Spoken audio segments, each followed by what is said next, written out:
So Sam, you're in my book. I'm in your book. You're in my book. Your name is in my book. So therefore, I'm famous. Yeah. Yes. Yeah. So what? Yeah. So tell me about the book. Yeah. Let's talk about the book. Yeah. What So inspired it? Tell us about it. So the book kind of came out just from my personal journey. And, you know, if you open up the inside flab, right, of the book, and it talks about what the book's about, I wanted to create something that like was really catchy and have people like perk up. And so I made it as like intense as I could. And if you read it, it says, you know, holy shit, we're alive. The psychedelic sparked spiritual journey of an ex-Mormon millionaire.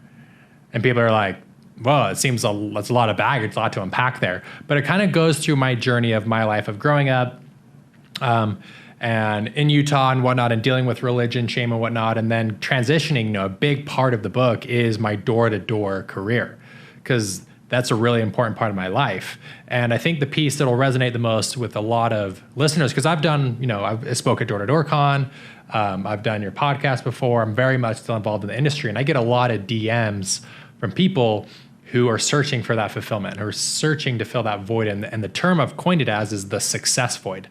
Right. And I didn't realize I was in the success void until I was actually in it, you know. But the success void to me is when on paper, your life looks successful. Right. And for me, that was 2014, 2015, top rep at Vivint. Right. I had the $100,000 Mercedes. I was traveling and going to every major sporting event. I was at the Super Bowl with Kevin Durant and Dan Snyder's suite.